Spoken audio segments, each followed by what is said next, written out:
actually farming land from the 1850s through to the 1970s.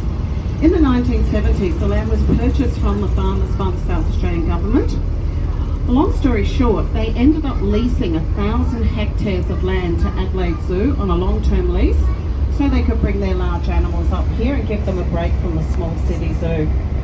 The park opened to the public in 1993, just on weekends and public holidays. Since then we've grown. We purchased another 500 hectares of land, which is our new Monarto Safari Resort over on the other property, now open to the public. So we're not going to take you through the whole 1,000 hectares we've got here today. We'll take you through about 250, 300 hectares. Some of the bits we don't take you through are not that exciting. For instance, we have areas where we grow trees to feed to our giraffe. If you really want to see the trees grow, this was not the tour for you because we're not going there. We have areas, of course, for our vets, our keepers, food stores, all of the sort of behind the scenes things you might expect us to have. Whoops, that's my drink bottle. That's fine, people, don't worry.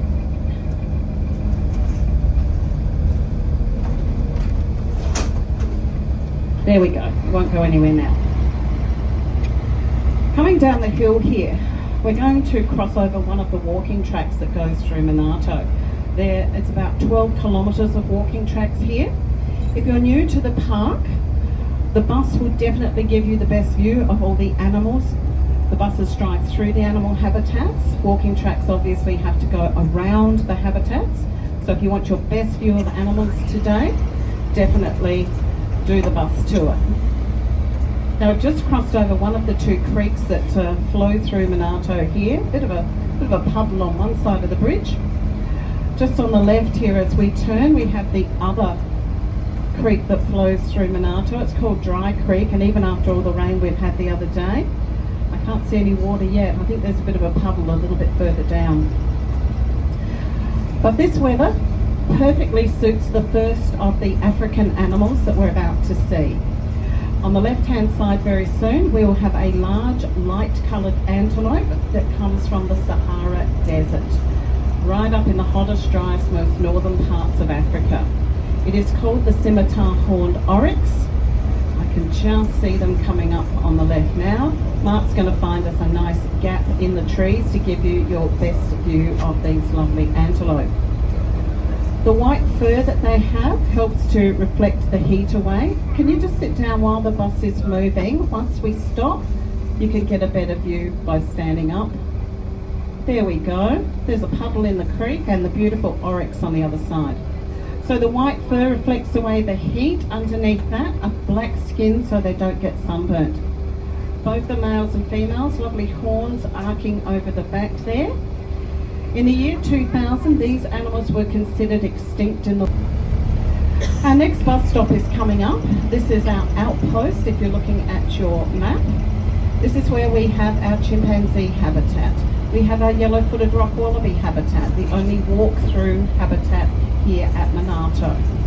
Walk through there, try and find the wallabies. You should be looking for 3 of them in there, but be careful, they do camouflage incredibly well into the rocks.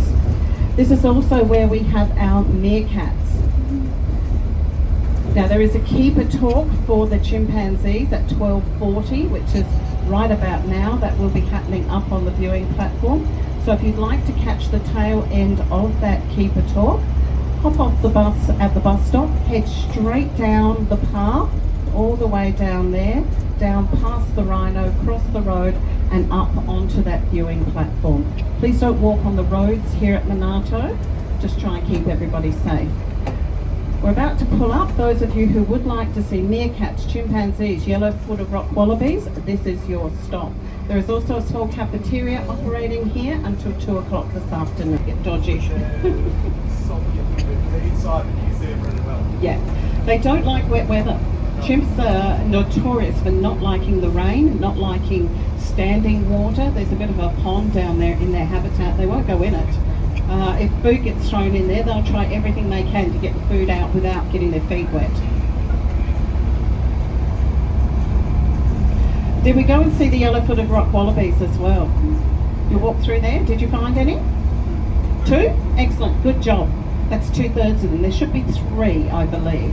but they are notoriously difficult to find, and of course they can get on the other side of the mound where you can't see them at all. Beautiful little wallabies. They are native to the north of South Australia. Their numbers were decimated by hunters, feral cats and foxes.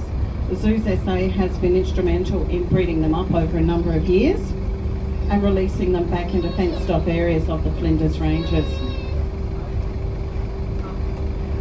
So Mark's going nice and slow just to see if there are any wallabies on this side of the mound at the moment. For those of you who've not been able to wander in there and have a look.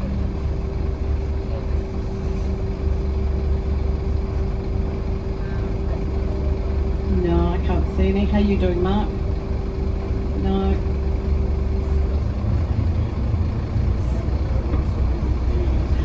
There are a lot of them at Cleland, you're absolutely right. And guess where they came from? Adelaide Zoo.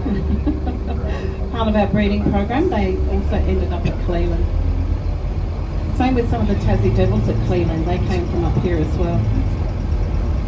We show you a lot of our African, Asian, American animals.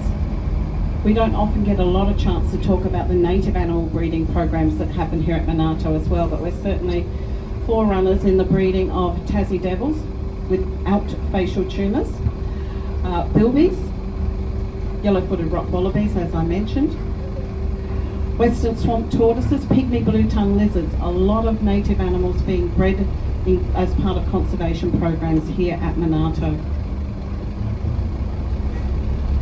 Well, we have just entered the home of our herd of red deer. Now they've got quite a large habitat. I'm assuming they are up at the top of the habitat where they were earlier. Our herd consists of a beautiful stag, antlers out to here somewhere, absolutely gorgeous, and he's here with his group of girls. The red deer are a very common breed of deer. You will find them on every continent in the world except for Antarctica. Why would we have a common breed of deer in a safari park? Well, we had the space, we had the herd. Different species of deer will happily intermingle and you end up with a lot of crossbred animals. This is actually a purebred herd. So it does have a significant place in the world. So just coming up on your right hand side there, our beautiful boy sitting there and the girls all in a bit of a line. Aren't those antlers gorgeous? Yes. They are particularly impressive when you consider that at the end of the breeding season, which for him is about the beginning of September, those antlers will just fall